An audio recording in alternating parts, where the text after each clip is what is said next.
I am again starting with P block. Today I will discuss with you trends in chemical properties. Trends in chemical reactivity कह दो, chemical reactivity. किसकी बात कर रहे हैं? Oxygen family की, of oxygen family, of oxygen family. ठीक है बेटा। तो बेटा ऐसा है, oxygen is more active than the sulphur, sulphur is more active than the selenium, selenium is more active than the tellurium and this more active. ये इसका order of activity. ठीक है। तो दे फॉर्म हाइड्राइड्स बेटा, they form hydrides. Hydride से बेटे आपको ना कोई ऑब्जेक्टिव क्वेश्चन पूछते हैं। हाइड्राइड्स हैं कौन से? H2M है। M की जगह आपका ऑक्सीजन हो सकता है, सल्फर हो सकता है, सेलेनियम हो सकता है, टेल्यूरियम हो सकता है और पोलोनियम हो सकता है। भाई H2O हो गया ना है। ऑक्सीजन आगे तो क्या बन गया? H2O। सल्फर आगे तो H2S, सेलेनियम तो H2SE और टेल्यूरियम H2T और पोलोनियम में क्या होगा? H2PO। ये हाइड्राइड हो गए। ठीक है। They form the hydrides. जितने भी हाइड्राइड्स हैं, जैसे OHM लिखता हूं, जितने भी हाइड्राइड हैं इन सब में इसकी हाइब्रिडाइजेशन sp3 है। ये बेटा हाइब्रिडाइजेशन का पता नहीं आपको कितना पता है, ये 10th का कंसेप्ट है बेटा। हाँ, अगर कहोगे तो मैं हाइब्रिडाइजेशन एक दिन समझा दूंगा, अगर आप लोग मुझे कहोगे। ठीक है। ये sp3 हाइब्रिडाइजेशन है इसकी। सभी में ऑक्सीजन की, सल्फर हो तभी भी ये sp2। जब sp2 हाइब्रिडाइजेशन हो, sp3 हाइब्रिडाइजेशन हो तो ज्योमेट्री टेट्राहेड्रल होती है, लेकिन इसमें दो लोन पेयर है। इसकी वजह से जो लोन पेयर है वो ज्योमेट्री में हिस्सा लेता है और जो एंगल है वो लेस देन है 109.28। अगर हाइब्रिडाइजेशन sp3 हो तो एंगल 109.28 होता है, लेकिन एंगल लेस इसलिए है कि ये ऊपर लोन पेयर है, ये इसको रिपेल करते हैं और ये हाइड्रोजन नजदीक आ जाते हैं। इसकी वजह से एंगल जो है वो लेस देन है। ठीक है। अब मैं बॉन्ड एंगल की बात कर रहा हूं। बॉन्ड एंगल, ठीक है, बॉन्ड एंगल। ये बेटा आपका वाटर है, ये आपका SH2 है, ये आगे चल SCH है। ठीक है। ऐसे आगे ऐसे TH2 है, सो ऑन। ठीक है। इसमें जो एंगल है वो 104.5 है बेटा, डिग्री मिनट्स। इसमें जो H2S में एंगल 92.1 है, SCH2 में एंगल 91 है बेटा, 91 है। ठीक है। और H2S H2TE में H2T में एंगल जो है और कम हो गया 90 डिग्री। देख रहे हो एंगल डिक्रीज हो रहा है। ये चीज मैंने आपको समझाने। ये नहीं याद रखना एंगल कितना है, ये रखना कि एंगल इसका बड़ा है या इसका, ये बात याद रखना। देखो ये एंगल बड़ा है और ये छोटा है, ये बात मैंने आपको आगे भी समझाई हुई है। देखो बेटा ये है OH। ठीक है। इसमें ये लोन पेयर है और इसमें भी लोन पेयर है। इन दो को समझा लूंगा, वो आगे आप खुद समझेंगे। ये है आपका SH।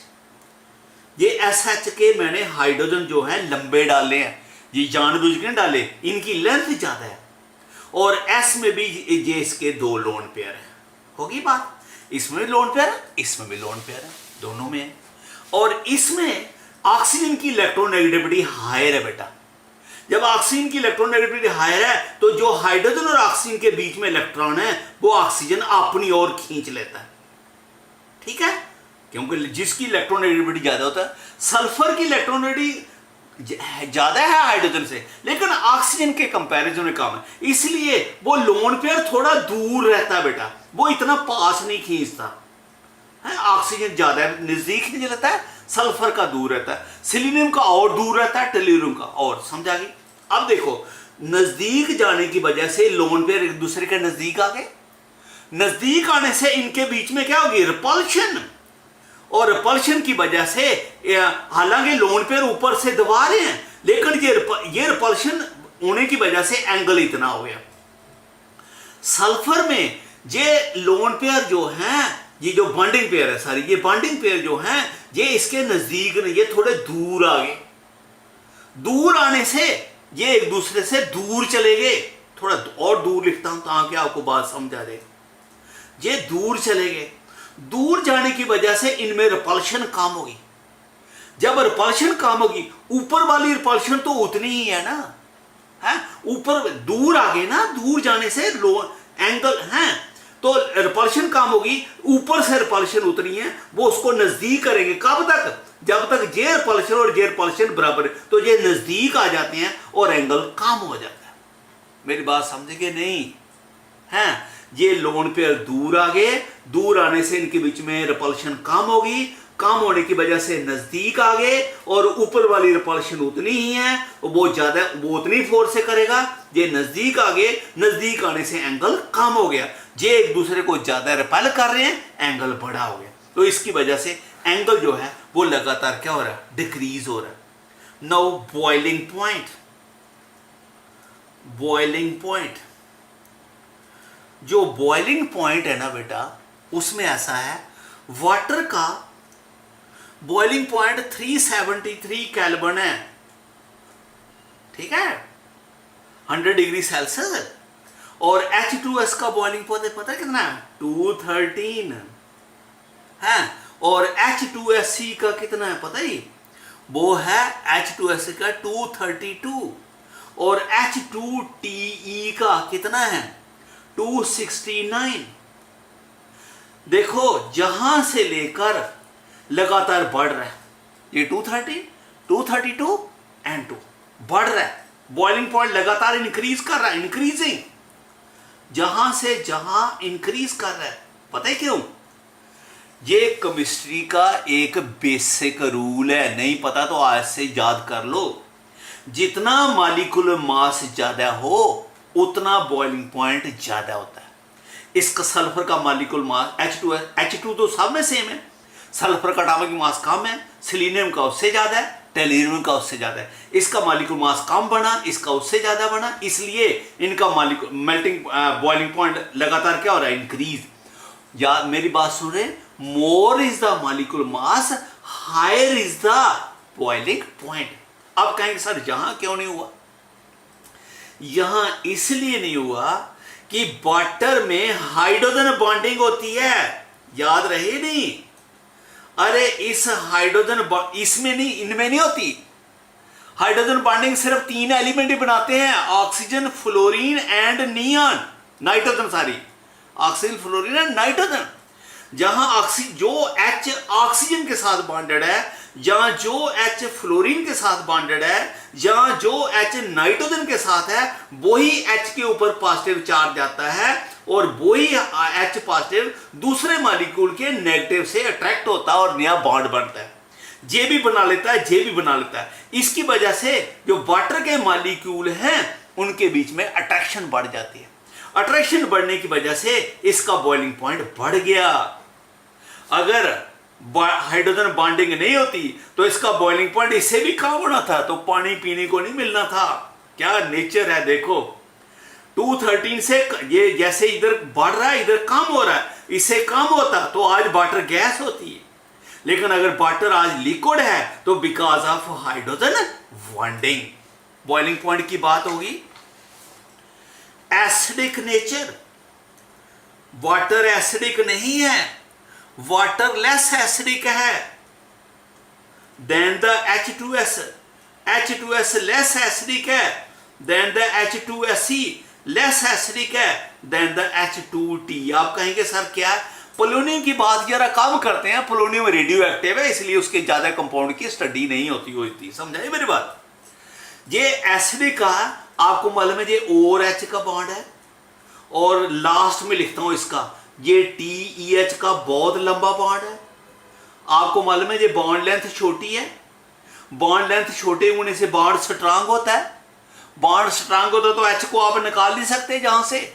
H किसी को दोगे तो तभी ये एसिडिक होगा ना, लेकिन ये लेंथ ज्यादा होने की वजह से ये H आसानी से निकल सकता है, so it can become more acidic.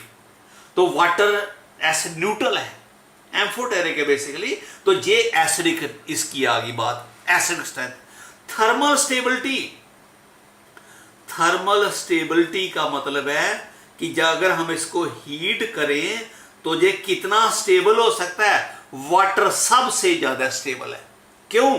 क्योंकि O और H का बॉन्ड जो है सबसे छोटा है। इसको ब्रेक करना, जितना बॉन्ड छोटा हो उतना उसकी लेंथ कम हो, उतना बॉन्ड स्ट्रांग होता है। तो ये स्ट्रांग बॉन्ड आसानी से टूटता नहीं है, इसलिए स्टेबल है। लेकिन अगर आप लास्ट वाले की बात करेंगे टेलीनियम की, इसका बॉन्ड लेंथ ज्यादा होने की वजह से बॉन्ड आसानी से टूट जाता है। ये थर्मली लेस स्टेबल है।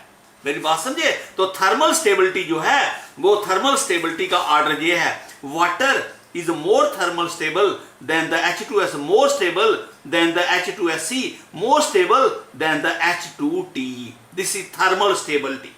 मेरी बात समझे? This is the order of thermal stability. Next बेटा, reducing character. अरे reducing character किसको कहते हैं? किसी को हाइड्रोजन दे दें तो उसकी रिडक्शन हो जाती है, ठीक है, और जो हाइड्रोजन दे उसको बोलते हैं वो रिड्यूसिंग एजेंट है। तो वाटर लेस रिड्यूसिंग एजेंट है then the H2S, less than the H2SC, less than the H2TE, less than the H2PO। क्यों? आपको मालूम है, अभी बता दिया कि O और H का बॉन्ड बहुत छोटा है, H को निकालना बहुत मुश्किल है, निकालोगे तो किसी को मिलेगा ना। लेकिन ये H2 लास्ट वाला जो है ये H2S को ही कंपेयर कर सकते हो, इसका बॉन्ड लेंथ ज्यादा है, ये आसानी से टूट जाता है, आसानी से किसी को दे सकता है। So it is a more reducing agent that this. ये सबसे ज्यादा रिड्यूसिंग एजेंट है, ये उससे कम है, इसलिए इधर greater than order. Reducing character की बात समझ आ गई भाई? किसी को हाइड्रोजन दो तो वो रिडक्शन होती है, तो ये किसी को हाइड्रोजन दो तो ये रिड्यूसिंग एजेंट हो गया। वाटर हाइड्रोजन नहीं देता तो इसका रिड्यूसिंग पावर कम है, H2S आसानी से देता है तो मोर है, और H2T जो है वो तो और आसानी से दे देता है, तो उसकी वजह से वो और ज्यादा रिड्यूसिंग है। समझ लगी? ये हो गया बेटा। नाउ नेक्स्ट इज हैलाइड्स बेटा। हैलाइड्स देखो बेटा, जो हैलाइड्स हैं ये ग्रुप 16 के जो एलिमेंट हैं, ये ऑक्सीजन फैमिली के जो हैं, they form number of halides बेटा। क्योंकि आपको मालूम है, ये they can show the oxidation states. तो ये हैलाइड्स हैं, ये दे कैन फॉर्म MF2 टाइप बेटा। MF2 का मतलब क्या होगा? Die halides. ये सल्फर हो गया, सेलेनियम हो गया, टेलुरियम हो गया, पोलोनियम हो गया, they can form di halide. They can form tetrahalide बेटा, MF4। और ऑक्सीजन नहीं बनाता, ऑक्सीजन तो MF4 नहीं बनाएगा, क्योंकि ऑक्सीजन की वैलेंसी तो सिर्फ 2 है, वो अपनी वैलेंसी को बढ़ा नहीं सकता है। OF4 नहीं हो सकता, SF4 हो सकता है, SEF4 हो सकता है, TF4 हो सकता है, ठीक है, PF4 हो सकता है। They can form MF6 also, MCl6, MF6 भी बना सकते हैं। MF6 में क्या मतलब है? ये देवल आपको बताया ना, जो सल्फर फैमिली है, ये जो ऑक्सीजन फैमिली है, ऑक्सीजन को छोड़ के बाकी जितने भी है बताया था, 2 वैलेंसी भी है, 4 भी है, 6 भी है, तो 6 बॉन्ड भी बनाएंगे। SF2 भी होता है, SF4 भी होता है, SF6 भी होता है। They form 3 type of halides, dihalides, tetrahalides and hexahalides. मेरी बात क्लियर होगी? They form the 3 type of oxides. Halides जो हैं ये 3 टाइप के हैलाइड्स बनाते हैं, ठीक है। तो ये जो ये वाला जो है SF2 वाला है, SEF2 है, TF2 है, ये जो है इनका स्ट्रक्चर तो ये है ना, सिंपल स्ट्रक्चर ये है SF2, ठीक है। और इसकी हाइब्रिडाइजेशन क्या होगी? सेम वही वाटर वाली OF2 भी है, ये OF2 भी है। ये H की जगह क्या बना दिया? वाटर लगा दिया, हाइड्रोजन की जगह फ्लोरीन लगा दिया, और क्या है? यही है ना बात। और इसकी भी हाइब्रिडाइजेशन क्या है? sp3 है, और इसका टेट्राहेड्रल स्ट्रक्चर नहीं है, स्ट्रक्चर इज V शेप्ड, वो sp3 हाइब्रिडाइजेशन है। तो दूसरा जो है वो क्या है? SF4। SF4 की बताऊंगा। SF4 इसकी समझाता हूं। SF4 सल्फर जो है इसका कन्फिग्रेशन लिखें 3s2 है 3p4 एंड 3d0। चलो सभी बताता हूँ, SF2 बता देता हूँ। इस वक्त इसके पास 2 इलेक्ट्रॉन जहां पर हैं, p में कितने बेटे 4 हैं, 1 2 3 और ये 4। d में कोई भी इलेक्ट्रॉन नहीं है, ठीक है, ये खाली पड़ा है बेटा। तो SF2 में कितने बॉन्ड है, 2 बॉन्ड है ना, ये 2 बॉन्ड है, तो ये 2 बॉन्ड बना सकता है, ठीक है। और हाइब्रिडाइजेशन का रूल है, hybridisation start from the base of the valence shell. और कब तक कंटिन्यू करता है, जब तक रिक्वायर्ड बॉन्ड नहीं पूरे हो जाते। ये तो बॉन्ड नहीं बनाएगा, हाइब्रिडाइज करेगा, ये भी बॉन्ड नहीं बनाएगा, ये बनाएगा 1 और 2, हाइब्रिडाइजेशन इज sp3। तो ये हाइब्रिडाइजेशन होगी किसकी, SF2 में, ठीक है। अब मैं SF4 की बात कर रहा हूं। SF4 में सल्फर ने कितने बॉन्ड बनाए, 4, तो सल्फर की एक्साइटेशन हो जाएगी। तो जब sp3 हाइब्रिडाइजेशन हो, ज्योमेट्री इसकी क्या होती है, ट्राइगोनल टेट्राइडल। टेट्राइडल में क्या होता है, 1 ये 2 ये 3 और ये 4। ये तो इसका लोन पेयर है ना, लोन पेयर, और ये भी इसका क्या है, लोन पेयर। इधर क्या है, 1 बॉन्ड और 1 बॉन्ड, ये बॉन्ड बना ओवरलैप कर ले किससे, फ्लोरीन से, ये भी किससे कर गया, फ्लोरीन से, ये बन गया आपका। तो ज्योमेट्री तो वी शेप्ड बनी ना, क्योंकि ये लोन पेयर ज्योमेट्री में हिस्सा नहीं लेता, और ये लोन पेयर भी ज्योमेट्री में हिस्सा नहीं लेता। तो ज्योमेट्री में तो जे ले रहा है, ज्योमेट्री में तो न्यूक्लियस इन्वॉल्व होता है, ये तो कितनी वी शेप्ड स्ट्रक्चर बन गया, ठीक है। अब हम बात करेंगे SF4 की। देखो बेटा SF4 में ये जो कॉन्फ़िगरेशन है, ये एक्साइटेड स्टेट। तो एक्साइटेड स्टेट में क्या होता है, जहां से एक इलेक्ट्रॉन निकल के इधर चला जाएगा, तो फिर S क्या हो गया 3s2, P क्या हो गया 3p3 और J क्या हो गया 3d1। S में कितने इलेक्ट्रॉन है, 2, ठीक है। P में कितने हैं, 3 और D में कितने हैं, 1। हाइब्रिडाइजेशन यहां से स्टार्ट होनी है। बॉन्ड कितने हैं भाई, 4, SF4 में 4 बॉन्ड बनाए ना, तो फिर 1 2 3 4 बॉन्ड बना लेगा। तो हाइब्रिडाइजेशन क्या होगी, sp3d। ये इसकी हाइब्रिडाइजेशन होगी sp3d। 1 S इन्वॉल्व हो गया, 3 P इन्वॉल्व हो गए, D, क्योंकि रूल है हाइब्रिडाइजेशन कहां से स्टार्ट होनी है, बेस से कहां तक जानी है, जब तक रिक्वायर्ड सिग्मा बॉन्ड नहीं पूरे। कितने सिग्मा है, 4, तो 1 2 3 4, हाइब्रिडाइजेशन बिकम sp3d। और आपको मालूम है जब हाइब्रिडाइजेशन sp3d हो तो ज्योमेट्री पता है क्या होती है, ट्राइगोनल बाई पिरामिडल, ये ज्योमेट्री होती है। तो ट्राइगोनल बाई पिरामिडल ऐसे बनता है, ये ट्राइगोनल बना दो, ये सेंटर में 1 ये 2 ये 3, एक पिरामिडल इधर बना दो ऊपर, जहां मैं जरा ध्यान से सुनो, ऊपर ऐसे ऊपर, ठीक है, और एक इसके नीचे है। ध्यान से, ये 3 डायमेंशन में बता सकता हूं इसको सही, यानी एक ये ऊपर ऐसे ऊपर और एक इसके नीचे है, नीचे, समझा, इधर इसके नीचे समझा रही, इधर जैसे इधर है वैसे ऊपर है। तो जहां दिखा नहीं सकता इसलिए एक इधर दिखा दिया इधर और एक इधर दिखा दिया। तो ये 3 एक प्लेन में है और ये ऊपर वाला अबव वाला प्लेन है और ये नीचे वाला प्लेन, इसको बोलते हैं ट्राइगोनल। एक पिरामिडल ऊपर बन गया, एक पिरामिडल नीचे बन गया, इसलिए बोलते हैं ट्राइगोनल बाई पिरामिडल ज्योमेट्री। लेकिन जो अभी बताया आपको sp3 डायरेक्शन, एक उसमें क्या है, लोन पेयर। अरे एक तो लोन पेयर है, तो फिर जहां पर लोन पेयर आएगा, जहां पर लोन पेयर आएगा, हाँ, ये थोड़ी लंबी बात है बेटा, हाँ, समझाने की कोशिश करता हूं। ये लोन पेयर वहां जाता है जहां एंगल बड़ा हो। देखो जहां एंगल कितना है, 120 का, और ये ऊपर वाला जो है वो एंगल कितना बना रहा है, 90 का, वो एंगल 90 का बना रहा है।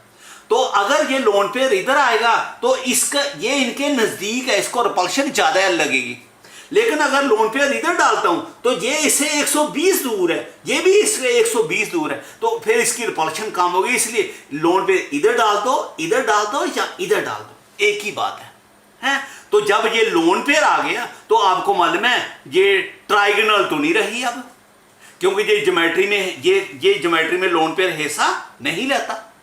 तो ये पता है क्या ज्योमेट्री बनती है? इट बिकम सी सा स्ट्रक्चर, सी सा स्ट्रक्चर। देखा नहीं, झूला, दो बच्चे बैठते हैं ना ऐसे, हैं ये ऐसे, हैं ऐसे, हैं और एक ये हो गया ऐसे, ये ऐसे हो गया, हैं और एक बच्चा, हैं ये झूला है भाई ऐसे, हैं ऐसे करके, ठीक है। और एक बच्चा इधर बैठा हुआ है झूले पे, एक इधर, हैं कभी वो नीचे आ जाता है वजन, कभी ये। कितने हैं? 1 2 3 4, हैं 1 2 3 4। ये उसी को समझ आएगी जिसने 11th में समझा हुआ है, ठीक है। तो ये इसका सी सा स्ट्रक्चर हो गया बेटा, हैं कोशिश करना समझने की, हैं 11th की वो सी सा स्ट्रक्चर, हैं ये मतलब है। मैं इसको ऐसे बताता हूं, देखो ये हो गया,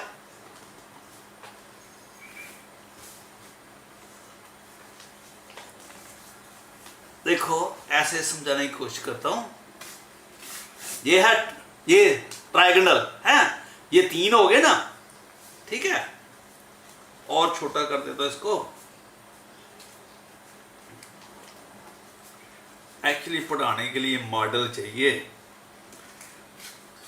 देखो ये हो गया, ये होगी ट्राइगोनल, लेकिन एक साइड जो है ये है ऐसे बीच में, ये बीच में ऐसे है, ये आपका पिरामिडल बन गया ऊपर और नीचे। ये ट्राइगोनल होगी 1 2 3, और ये पिरामिडल बीच में, ये बता रहा था ना, एक पिरामिडल ऊपर और एक पिरामिडल नीचे। जहां कोई एक लोन पेयर निकाल दो, सपोज ये निकाल दोगे, ये लोन पेयर सारे एक जैसे हैं, ये मेरी ट्राइंगल ये बराबर नहीं बनी, ये सारे एक जैसे हैं, तो एक जैसे हैं तो ये ऐसे हो जाएगा, ये लोन पेयर खत्म हो गया और ये आपका सी सा स्ट्रक्चर बन गया, सी सा स्ट्रक्चर। ओके बेटा, रिपीट करने की जरूरत नहीं, क्योंकि आप वीडियो को रिवाइज करके सुन सकते हो।